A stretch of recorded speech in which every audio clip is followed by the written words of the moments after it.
Hello, North Bethesda. We are coming to the Music Center at Strathmore on August 26th. Circle that date, because that will be the date you'll be laughing. Because you see us. Because we'll be at what he just said. North Bethesda, not to be confused with East, West, or South Bethesda. North. Well, we're just in good old-fashioned regular Bethesda now, but you heard it there, comedians Colin Mochrie and Brad Sherwood coming to the Strathmore, North Bethesda, Saturday, August 26th. The Whose Line Is It Anyway alums are celebrating the 20th anniversary of their two-man show, Scared Scriptless. This morning, actor and comedian Colin Mochrie joins us to talk about the improv comedy tour and more. It is so good to see you. Oh, well, thank you. Lovely to see you, too.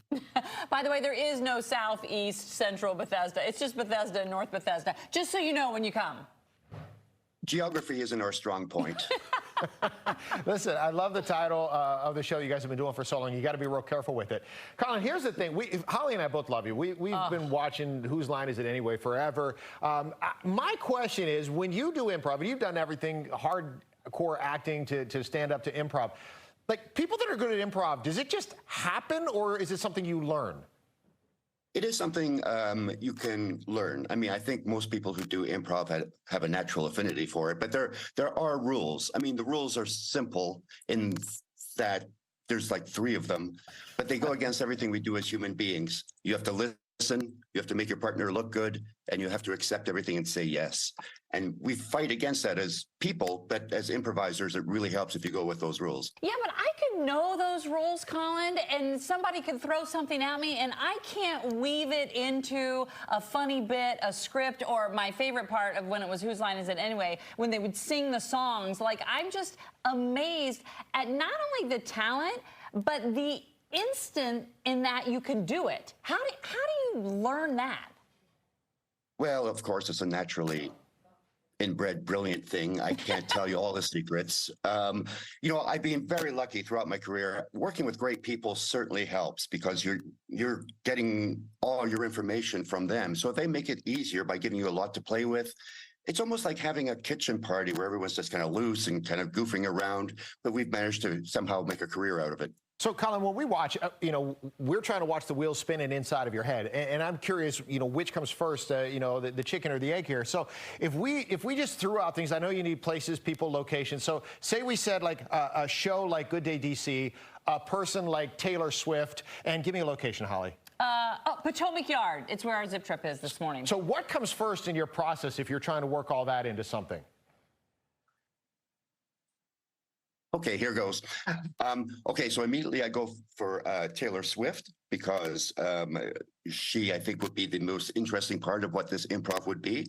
That would find some sort of maybe twist. I know in Canada we were begging her to come up here and do some tours. So maybe we would have a thing where Bethesda would have a charity concert to get Taylor to come to, and maybe sell tickets for $2 a person, as opposed to the incredible amount of money you need to buy a Taylor Swift ticket. And we'd start with her long-lost cousin, Taylor Not So Swift.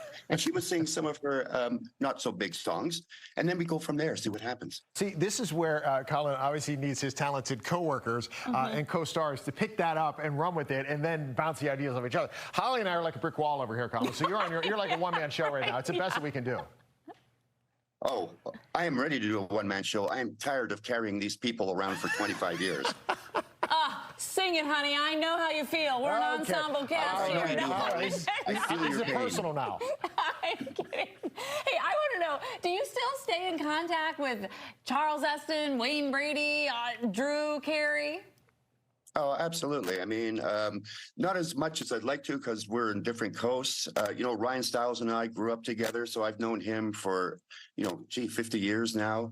Yeah, but Wayne and Drew and Greg Proops, what was great about the show is it's a really strong cast, not only in what we do, but we get along very well. And I think that shows on the screen. So real quick, for folks that want to come out to North Bethesda specifically, as opposed to not showing up in the wrong Bethesda, for this particular show that you're bringing here, 2-hour area, what do you expect? Is it all improv the whole time? Is it audience participation? What are they going to get? Total improv. We like to say it's a live version of Whose Line without the dead weight. And of course, I'm talking about Wayne and Ryan. So, Everything starts with a suggestion from the audience. We do have audience on stage with us for about 80% of the games. It's just 2 hours of goofy fun. I love it. I love it too. Love it, love it. It's actually not very far from our studios here at all in Bethesda. Colin, thank you so much. There's his information on social if you want to follow him. And then, of course, keep in mind August 26th at Strathmore is where they will be scared scriptless. Make sure I say that right. Great stuff. Colin, thank you so much for joining us this morning. Oh, thank you so much for having me on. Always lovely to see you. All right. We'll see you when you get here to Bethesda in just a couple of weeks.